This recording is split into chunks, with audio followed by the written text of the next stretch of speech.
in honor of this movie, this episode, we will also be transparent. As far as you know. Just repeat to yourself, hey, it's just a show. I should really just relax. For mystery science theater, 3000. Welcome to Journey into Mystery. Pause for echo. Yeah. Yes, hi. We should probably be introducing ourselves or something for the three people watching. Well, technically they're watching. Yes. I'm Greg Sepelak. I'm Trent Troop. See, we're professionals and shit. Yeah. But, well, we're gonna open with a little bit of housekeeping, a little bit of getting y'all up to date. Would you like to tell the fine people about the hard drive fun? Oh boy. All right. Well, I started having problems with my hard drive on my computer, which was highly stressful. So that brought a grinding halt to literally everything I do. I wound up having to move directly into backing up as much of it as I possibly could, as quickly as possible, which was a stressful and extensive process. Then I got in a replacement hard drive, but when I plugged the replacement hard drive into my hard drive dock, it turned out that the hard drive dock had died. Fun. So I had to wait for another transfer cable. However, finding out that the hard drive dock had died led me to check the old drive that had stopped working with it. And this had stopped like, what, a year or two ago? Yeah, stopped about a year or two ago. And so I checked the old hard drive that had been used with that, where most of the backed up Isle of Rangoon production files and things were. Turns out the drive was fine. My hard drive dock had died, not the hard drive, in a way that made it look like the drive had died. So, on the upside, we have access to some of the old stuff that has not yet been YouTubed. On the downside, I lost a long period of productive work, and I got myself sick from the stress. So that is part of why there was nothing last week. Well, I managed to edit together one of those old reviews. Yeah. And when we were able to get a rifflet out, it's on our Patreon now. Remember, if you sign up to the Patreon and throw a couple bucks at us, you get to see some things early. Mm-hmm. Plug. Indeed. But so yeah, that's kind of where we're sitting, catching up, doing that. We've got another old review or three that I gotta figure out, what all needs to be done to make them acceptable both to YouTube and to us. Yes. Cause like I said, these are some old ones, and the audio is just oof. Yeah, it's rough in places. And next week there won't be one of these either, because I will both be out of town, and that's actually when the rifflet will be going public. But let us discuss the incredibly boring man, the amazingly transparent man. Okay, well, before we can discuss the amazing transparent man, we have to talk about that short. Oh dear. This is a classic, I think. This is definitely one of their classic shorts. I get the base idea of the short. It's a safety short. And I get the base idea. Don't get distracted. Don't take your life and, don't do things that could endanger you. The way that it's presented is almost cartoonishly sadistic. Oh, it's awful. The railroad is a cruel god that demands much in sacrifice. And the Reverend... And really only one of it has to do with the railroad. Yeah. I mean, I guess they're all railroad employees. It's a railroad town. The railroad owns this stinking burg. And it's a sad indictment of the Reverend's ability to minister to his flock, that Hmm. so many of them live perpetually gnawed at by guilt, grief, and regret. Yeah.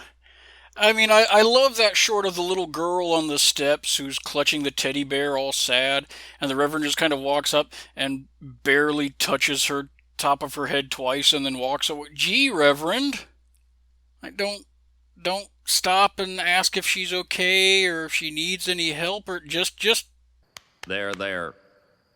There, there. Well, what's he care? The great god, the railroad, has taken its blood. He's done his job. At no point in his stern, you can tell that's a town where they don't allow for dancing. mm, And at no point in his stern, stodgy, dry death sermon does he ever have to move anywhere close to comforting any of these people. yeah. Also, the whole thing about the allotment of years, that's just a weird place to go. Because Mm. that's one of those things that anybody with 12 minutes can figure out that they just did not get right. It's like, no, because people don't automatically drop at the end of that time period, and nobody is miraculously extended to it. Yeah, It's yeah. just like, oh, this is about how long we think people live. It's like, yeah. Oh yeah, but yeah, when you eat raw rat, sure, you know. Oh, I'm a little baffled. I mean, I know what they're trying. You want to make sure that you present the wages of carelessness badly. But I continue to be baffled by the idea that what's her name, the waitress's wedding is just like a shoddy affair thanks to the do they not have family or friends in that town to chip in anyway? Does the Reverend force it? I mean, why wouldn't the Reverend say, "Okay, you can still use the church and have a good, nice wedding"? Well, you see, that's the thing.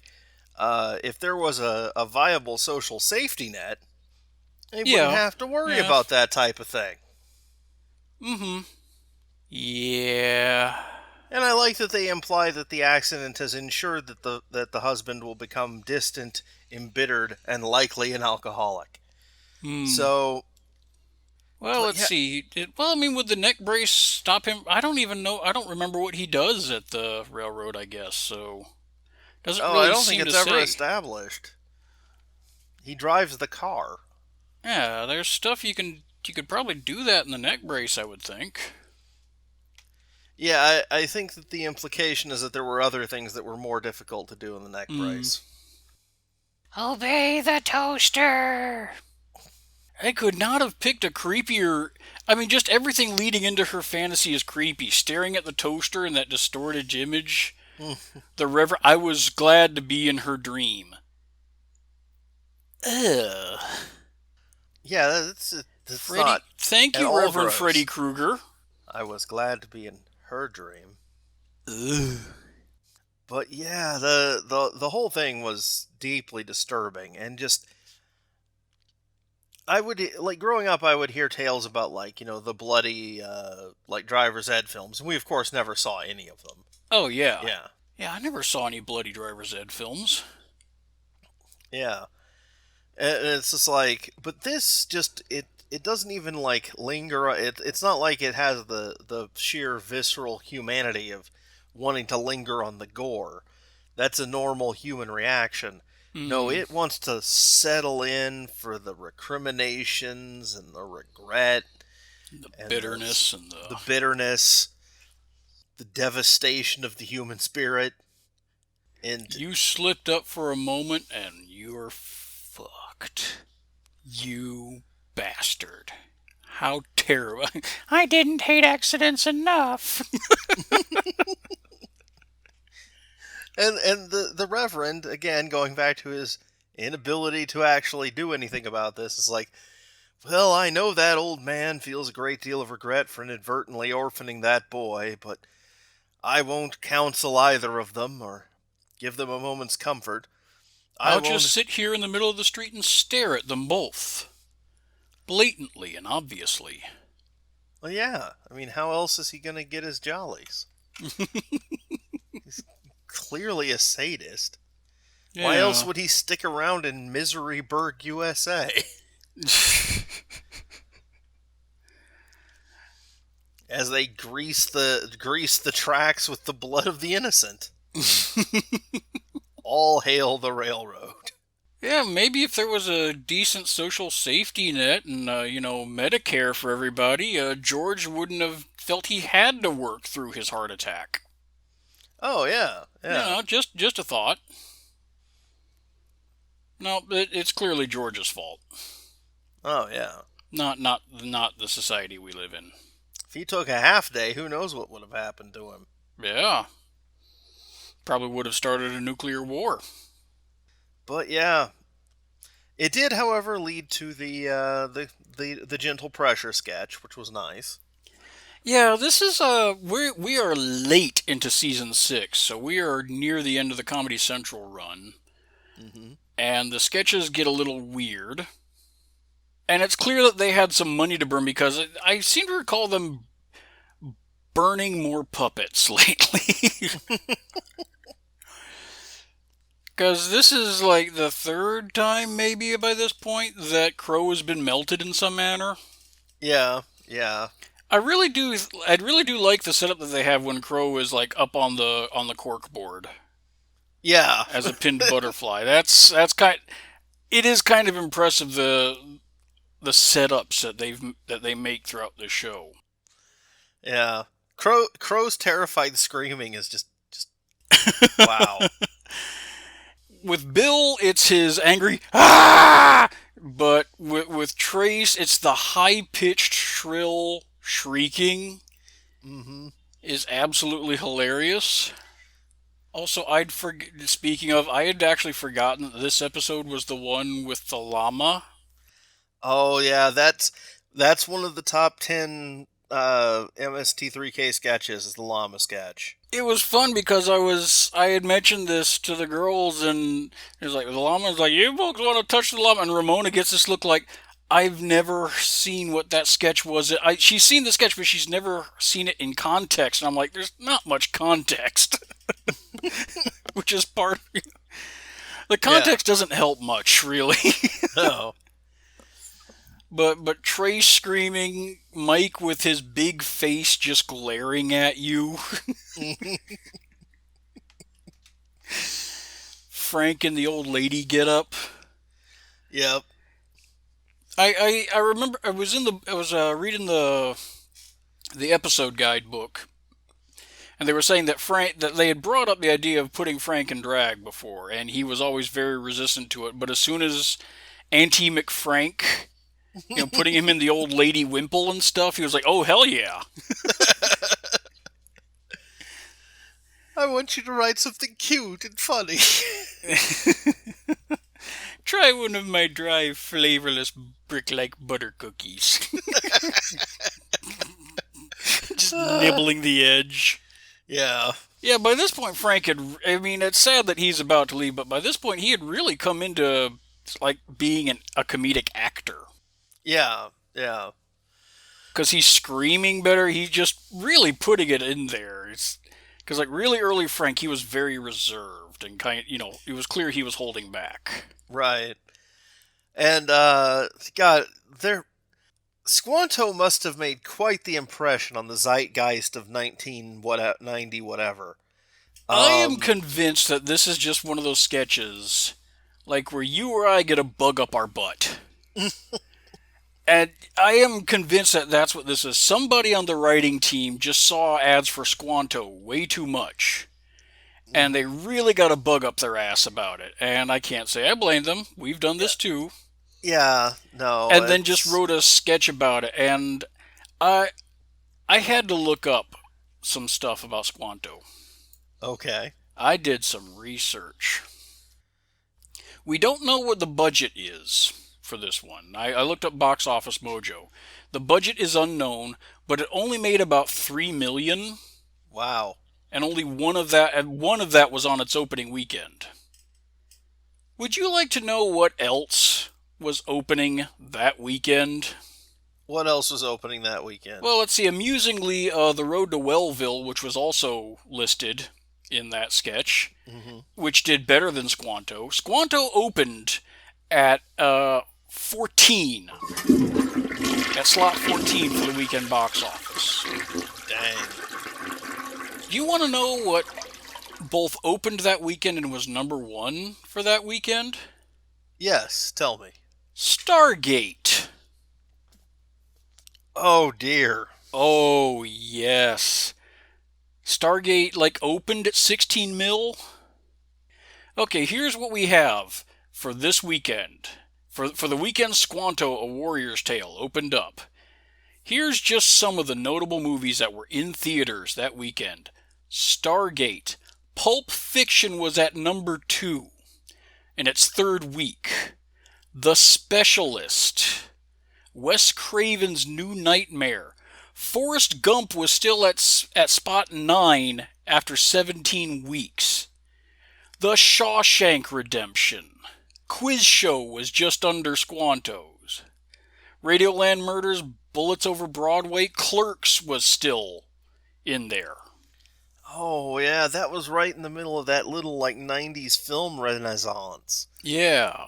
Oh man. Bad timing to come out with a terrible movie with a goofy name. Yeah.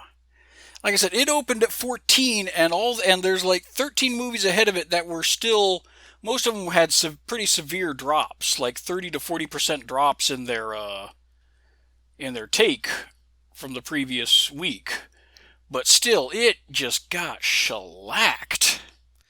See, I brought up that it made an impression on the zeitgeist of the time because I swear I can't remember if it was Letterman or if it was Leno, but I swear I saw somebody going on a long like monologue rant about Squanto and using its utter failure as a running gag.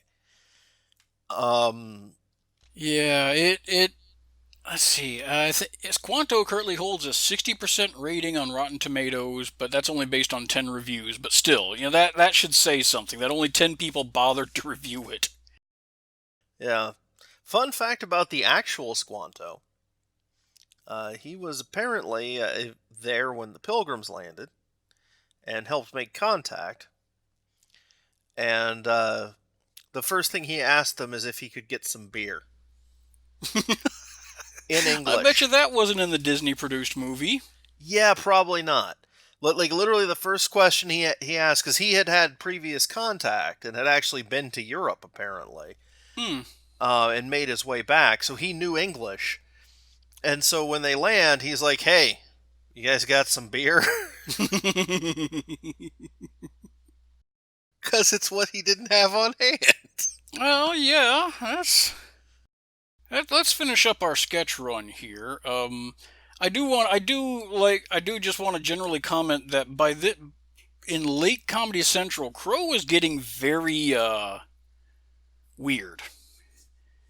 I mean, he was the one who was usually setting fire to things or burning ants and stuff like that. Mm-hmm. So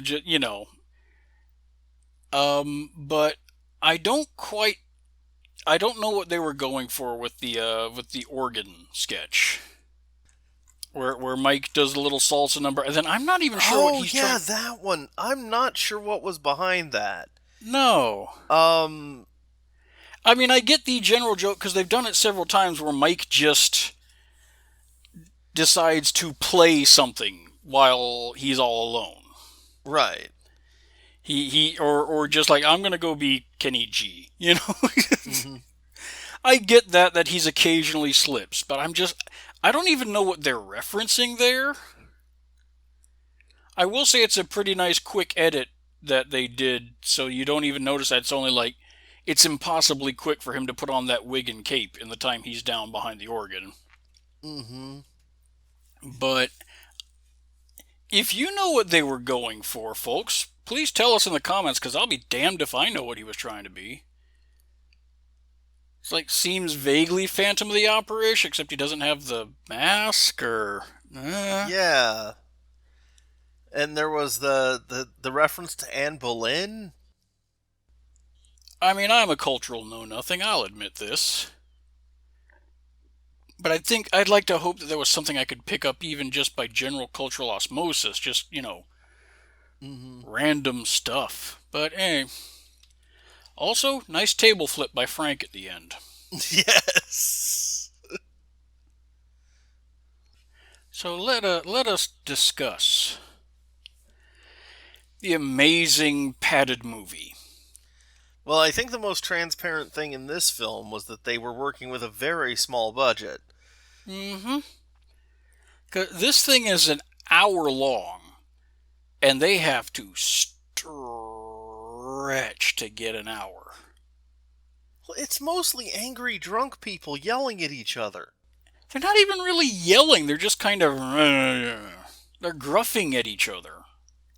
Like normally with these things, I'm jotting down notes on the standard Windows Notepad as I'm watching, and I just started being distracted. I started cleaning the office. I was like, yeah, could I play a little more River City Girls? No, I should really pay a little more attention to the movies. And I it just could not keep my attention. The riffs are okay. There's some fantastic lines in there. I am really when the scientist is doing the bullshit explanation of how X-ray does not work. Hmm. This penetrates the outer shell. No. This penetrates even the skin and the bone. Tom just turning you into a pudding pop.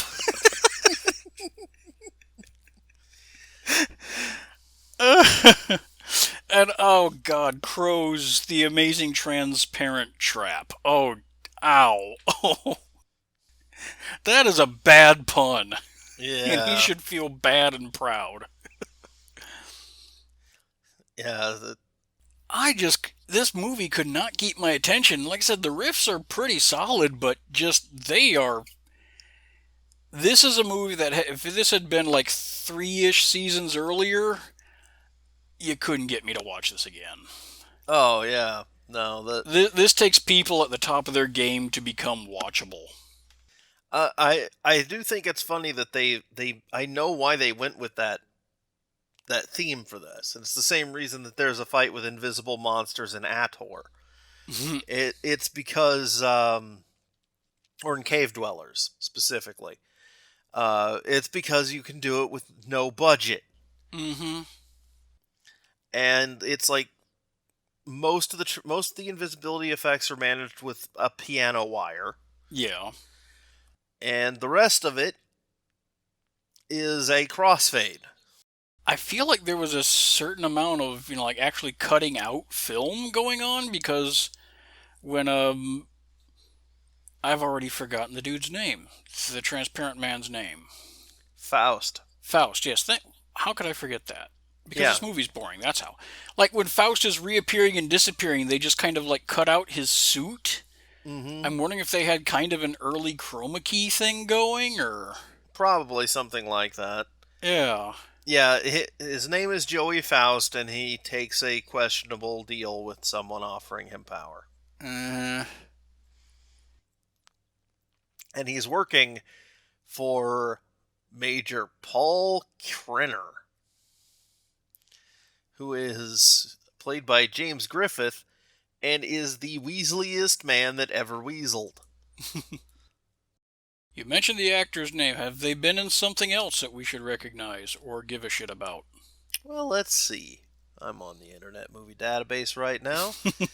Looks like Gunsmoke. Recurring or guest spot? He was apparently in a whole bunch of episodes of Gunsmoke, all with different character names. Oh boy, one of those. Yeah.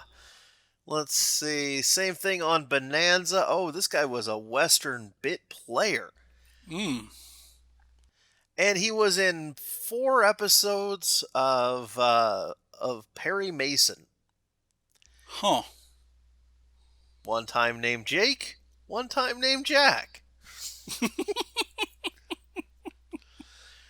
Wagon Train, yeah, Rawhide. Wow, this guy, Cheyenne. Good God, this guy was in a ton of these. Well, U.S. he Marshal. had his niche. The Texan, just I keep going back, and there's just more and more west. I didn't know there were this many westerns at all. Is this movies and TV, or is he just a TV actor mostly? Looks like movies and TV. He Hmm. was doing the multiple guest role thing on the Lone Ranger. Jeez. Jesus Christ, Buffalo Bill Jr., Annie Oakley. I mean, I'm very used to the phenomenon of a character actor being multiple characters in a singular series. Remember, I've watched all of Baywatch. I have Oh, yeah. actually cataloged a lot of these. That seems to be this dude's specialty, though. Wowza. Yeah, he was apparently in stuff for eight. He was apparently super prolific because this was made in 1960, and it took me a couple of minutes to scroll down his page to the beginning when he started work in 1948. Hmm. But yeah, it's dozens of roles each year, most of them in westerns. And Well, good for him. It meant when this turd failed, he had plenty to fall back on. yeah, and yeah, he was playing a prospector in Heart to Heart in 1981. Hmm. That is devotion to your typecasting. Good gravy. I can guess how he got in this film because he's very clearly the type of guy that never turned down a role. Hmm. And if you want somebody who he's pretty okay at being a kind of weaselly threatening, I guess. Mm-hmm. He kind of comes across as somebody who would do well portraying a blackmailer. So, Oh, wait. Let me double check. Oh yeah, no, I How was long on the am I right going to one. I wait? was making sure I wasn't accidentally reading the main protagonist, the actual transparent man. okay. Yeah, because he was apparently in a lot of stuff too. Hold on. 'Cause he's not a bad actor. Nobody in this is, well, I mean, the guy playing Professor Flexi Orloff. I'm just going to be making the Flexi Jerkoff reference for pretty much any vaguely Germanic scientist, I think. Yeah, I guess that's just my go-to at this point. yeah. Douglas Kennedy was also big on doing westerns, and Perry Mason. Well, this was about the time when westerns were all the TV rage, wasn't it? Yeah, he has a very similar Internet Movie Database history to the other guy. Hmm. But he seems to have more like actual like main character stuff. Fewer instances where he's multiple characters in the same thing. Hmm. Although he was a character named Sheriff John Trent in an episode of The Lone Ranger. I approve. It's clear they had a good idea. Well, okay. It's clear they had an idea. Right. It is so padded out, and so much talking, and so much reliance on people acting against nothing. Mm-hmm. Back when, that wasn't a thing you did because they were about to CG in like 40% of the people on screen and then 100% of the background. Right, yeah. It was a different time. Yeah. You weren't acting to a tennis ball on the stick quite as much. One thing that I'd forgotten about this movie is just how much of it is resolved with the mere just like, by the way, did you know that the lying guy was lying to you? Oh no. What I hadn't noticed until just recently is how badly the woman in this movie is just treated in general by the universe as a whole. Like she's vaguely backstabbing, okay, but like Faust locks her in a closet for no good reason when she seems to want to stay with him, but then he locks her in a closet and she gets shot, she gets hit. Julian gets to walk away alive for some reason. Oh, the cantankerous old Yeah, caretaker the type? shotgun guy. He gets to walk away unharmed. But no, the woman in this is just, there's just a flying butt over her shitting on her. Yeah, she's one of those type of characters. Because she's the crafty It's woman, so therefore bad, must punish. but she's not even that crafty. No. Like, so we're gonna go rob the bank today, but no! Next thing, doodly doodly doodly, they're at the bank. Like, lady, why are you agreeing to this? Why are you robbing the bank anyway, Faust? What do you think is... Yeah, I guess he's intent on making money on the side, but But he says that he's going to rob the bank instead of stealing more fissionable materials. And you think, I mean, the major's gonna notice that you don't have the nuclear stuff. yeah, I mean, what are you gonna do? Just drive off from Well, no, there? because they go back. I mean, they go back to the house because for reasons, even though they have the money. Yeah. Also, he's not terribly bright, Faust, No, no, he is because not. because the thing about Faust is that when he first turns invisible, he starts kicking the Major's ass. Okay, Yeah. cool. That makes total sense. But he stops because the Major's like, because he manages to talk the Major into giving him money that the Major says he doesn't have. Mm-hmm. Like, one, like, this doesn't immediately make it so the Major is going to get rid of you at the earliest convenience. And two, you've got the invisibility machine. There's a scientist there who knows how to work it. And then you can turn invisible, kill the boss, and then what's to stop your invisible ass from forcing the scientist to work for you? Yeah. Well, Faust seems to have a conscience, I guess, of some sort. He doesn't seem to like becoming invisible, so kill the guy. Have Dr. Zarkov turn you not invisible, Right. not visible. Have him make you untransparent again, and then have done with it. Well, you see, here's the thing. I am a relatively pacifistic, person with an active conscience and a severe sense of guilt.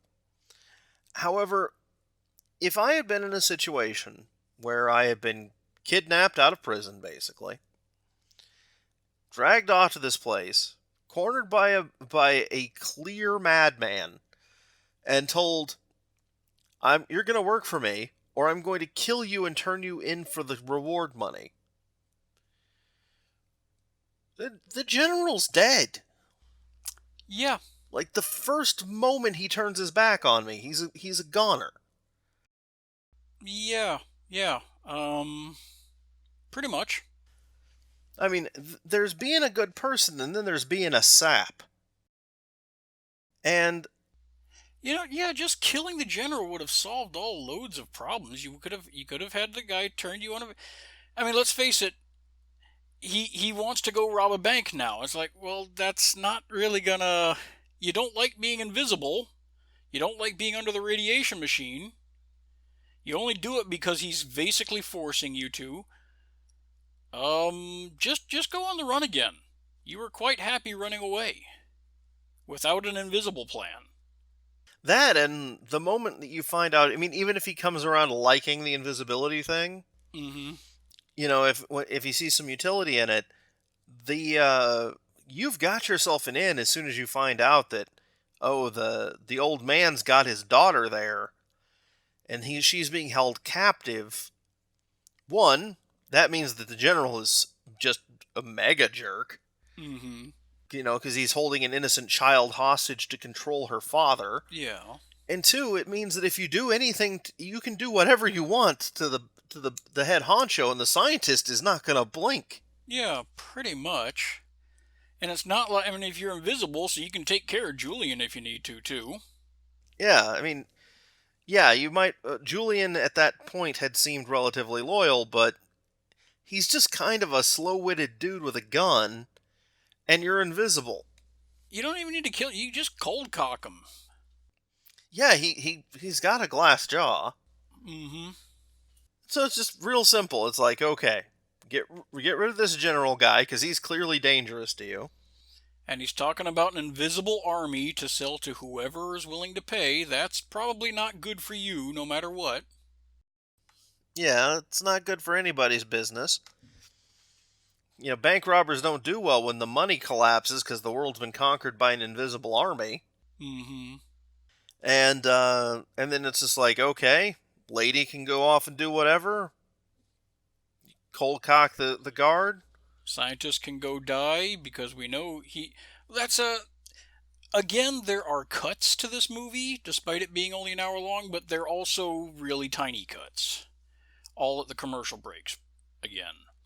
And one of them, like early on, Boroff is talking about how, well, I'm dying, I have radiation poisoning, and blah, blah, blah. He's got my daughter, da, da, da. And it's just like about, 30 seconds cut. There's another 30-second cut where Krenner is talking to Goroff, and he's like, well, you scientists made this world. You can't blame me for taking advantage. Ooh, message. Go fuck yourself, movie. Yeah, but we can blame you for taking advantage Absolutely. because this guy developed an X-ray machine, and you Yeah. decided to use it to make an invisible army. I'd also forgotten that this movie ends with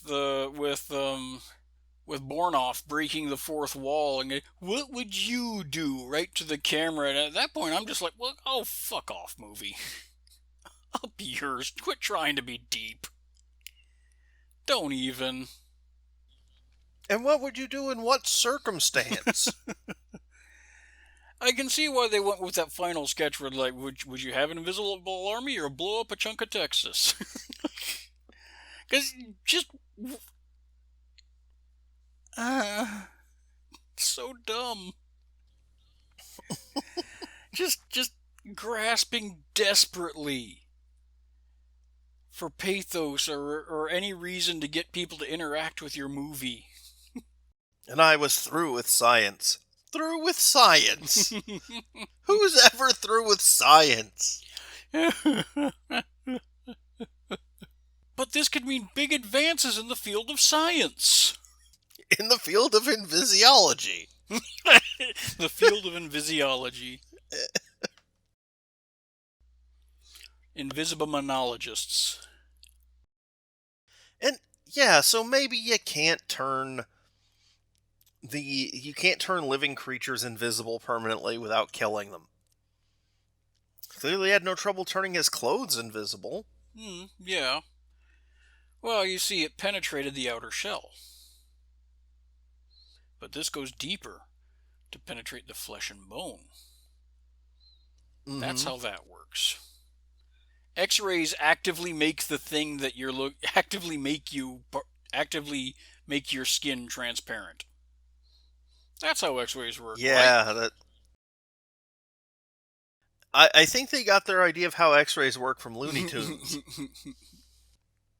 And mind, I'm usually good about cutting what I call pre-Wikipedia science fiction a lot of slack. Yeah, but there's a bit of a difference.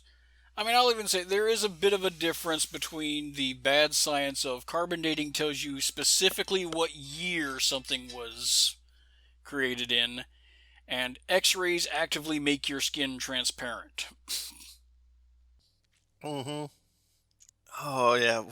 One is bullshit that you can't really counter just by, I don't know, having eyes and looking at something. Having been to the dentist. Yeah. Well, I mean, how do you know if he didn't make your face transparent? You can't see your own face. Maybe he really did make your face transparent for that few second. If it worked that way, everything would be different. Like, it's one of those things. It's like you see this a lot with like pseudoscience claims and things like that. It's like nobody ever stops to think of the implications of, like, if these things were true, how much would have to change. Mm. But if X-rays literally made things invisible that they passed through while they were, like, under the X-ray beam or whatever, we would see that being used all over the place for all kinds of weird purposes. Mm-hmm. We'd have industrial shorts about how we've made invisible plastics to hold your nylons better. Hmm. Or you'd have situations where it would be like in I think it was Total Recall, where they go through the X-ray scanner at the airport and you can see the skeletons moving Mm-hmm. around. You'd have stuff like that. No, but like you would just have a situation where, like, where they were doing an invisibility effect in a movie, they would just fire an X-ray projector at the actors. Yeah. I'm not sure what Major Krenner was trying to do at the very end of the movie when he's in the fight with Faust. He turns on the X-ray machine, goes to the vault, then says no, but then opens up the mini vault with the material that they had set up as has potential to explode if exposed to the X-rays. Which it, what was he trying to do? I don't know what he was trying to do other than end the movie. Yeah, and his Um, life. I do know that they were that I know what they were trying to go for with the fissionable material, which was that they had severely misunderstood the concept of critical mass. Mm. And they were like, and so it's like if you get too much of a radioactive substance together, there is a certain mass at which it will actually start to go through a chain reaction on its own. Mm-hmm. That's why you can't just store a crack ton of purified uranium in one place, or plutonium or whatnot. Mm-hmm. It's because if you get enough of it, then the particles that it's giving off, eventually there's enough of it that it invariably triggers off a chain reaction, and you get an explosion or a meltdown or whatever. Mm-hmm. So I think the idea was that this stuff was super unstable, and if they added any more radiation to it, it would go into a critical mass and explode like an atomic bomb. Fine, whatever. Yeah, I'm willing to let that slide. I'm just not sure why he did that. Why did he turn on the machine? And then why did he pull out the stuff? What? Yeah, I mean, that's just it. I can't think of any other reason other than he meant to blow up things? Did he think that he would be fine inside the vault at ground zero of a nuclear explosion? He ain't Indiana Jones. No, no. I. That is the thing that confuses me more than anything else. This is one of those episodes that I only saw like maybe twice. And I've seen the sketch, I've seen especially the llama sketch a whole bunch of times because that's goddamn hilarious. Yeah. I actually watched this, like, we were going to do this a couple of weeks ago, but stuff got in the way. Mm-hmm. But I had watched it then. And then I rewatched it today to be fresh on it. Though it didn't make much of an impression, as my vague recollections would probably demonstrate. But to be fair, I wasn't paying attention because that movie is not easy to pay attention to. And Yeah, no, like I said, I don't even have a page full of notes for this one. Normally I can get, 2 to 3 pages of just random thoughts jotted down, and this one isn't even a page, and I think I've got so much padding at least 3 times in here. I think this is a movie that benefits from the fact that by the time it gets around to the climax, the audience is so sick of it that they will not question whatever gets them out of the theater. Yeah, yeah. And this film was made back to back with a different one. Oh dear. Yeah, let me look up the name of that movie. Hold on just a moment. I'm just looking at my notes. They reference cops on bicycles, and I've just got Pacific Blue written down. Oh, that's a turd of a show. This Can you was believe that Pacific Blue got 5 seasons? the what? Yeah. Five There's no reason. I seasons. mean, yeah, yeah.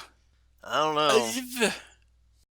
It's like Baywatch without any of the charm or likability, and it's specifically about cops, and there's only like maybe four characters, and none of them are likable, and Yeah, this was apparently filmed at the back to back with Beyond the Time Barrier. I wonder how many of the sets are exactly the same.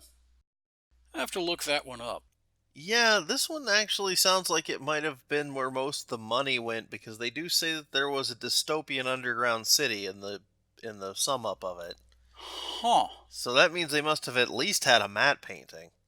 Well, this one got stock footage of people wandering around a blast site Yeah, this one with the camera angles changing while they're looking in through binoculars. yeah, this one had the feel of a bottle episode of a TV show Yeah. where it's like we've got the underpaid like B actors and one set, let's make an episode. Yeah, we've got a house set, and we have the right to shoot in a bank for an hour, so let's make the most of it. Yep. And We have somebody who can do a process shot. All right, let's do this. yeah, we can do a process shot and we've got a cap gun. So let's make this work. We'll shove it into the theater. We'll make our $20. I don't have much more to add to this one. There's just not much. I'm kind of impressed we hit the 50-minute mark on this so far. Yeah, cuz that's thank goodness for that short. Yeah. Otherwise it would be just like, wow, this was dull. This is one of the grimmer episodes. And I don't mean that in terms of tone, I just mean in terms of general texture. Like the short is grim, the movie's grim. It's like the movie is extra gray despite being in black and white. Like you can tell when a movie, if they had had color, this would have been washed out and dreary looking. Yeah. Yeah. Dingy, kind of vaguely tea colored. Yeah, yeah. Fun fact: the uncut version I watched puts the credit sequence first, and then goes to the cold open, and then just gets right to the guy sneaking or getting out of jail. Oh. I don't know why that. I've noticed that in a couple of other ones that I've watched the uncut version that there's like slightly different cuts. I guess maybe the films changed distributors from time to time. Mm-hmm. So somebody would decide, you know what would really salvage this movie? Let's go right to the opening credits. That'll really. Let's do a whole thing of opening credits before we do an opener. That'll really get people to watch. That's one of those things where I think it might be worth looking into because as I understand it, there were at different times different union rules about when the credits had to roll and things like that. Because there was a whole thing about Star Wars was one of the first movies to put its credits entirely at the end, and that was apparently there was a big hoopla about it at the time. I can see that, yeah. But yeah, this one, it's worth one watch through. I recommend have friends with you. And if the sketch, well, at least half the sketches are definitely worth watching on their own. Mm-hmm. Context doesn't really play into them, so don't worry about that. No, context doesn't help. I mean, everybody who's watching this has probably seen the llama sketch. Which, you know what? Go watch that again. Yeah, you wanna. And if not, you're in for a treat. Enjoy. You're one of today's lucky 10,000.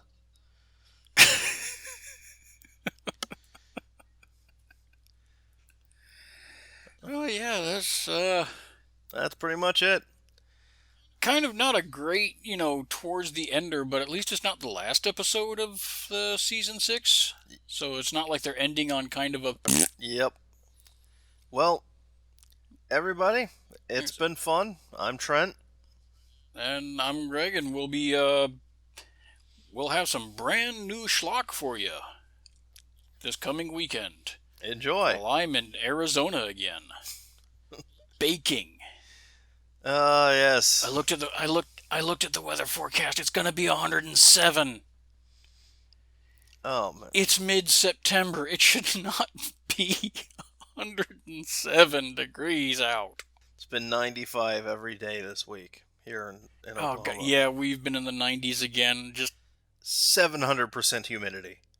oh yeah, that was funny. Somebody was saying, "Oh, it's humid out today." I'm like, "Oh, honey, this is California. Y'all don't know humid." I've said I got extra southern at her. Yeah. Like, y'all don't know humid. I've said for a long time that Oklahoma has 5 seasons, 3 of which are summer. We have winter fall, which is one season. Mm-hmm. Sometimes it's called the ice storms. And then we have spring, which is about 2.5 weeks that occurs non-concurrently throughout the year in random bursts. Mm-hmm. And then we have summer, ultra summer, and what I like to call the humids. And we are right up in the dank, stinky armpit of the humids right now. But that digression gave us a couple extra minutes on the playthrough. All right. Yeah, sure. Everybody enjoy. We'll see you in a couple of weeks. And we'll see you for another one of these things again in a couple weeks. It will happen when it happens. In the future. Good night, everybody. Stay non-transparent, everybody. Oh, Pake. Hey, Pipples! Did you like that bit of nonsense? Well, then why don't you click like and subscribe and press that bell or whatever YouTube wants you to do? You can also do us a big solid by joining our Patreon, where you'll get to join us for live streams, get early access to the newest videos, and other such things.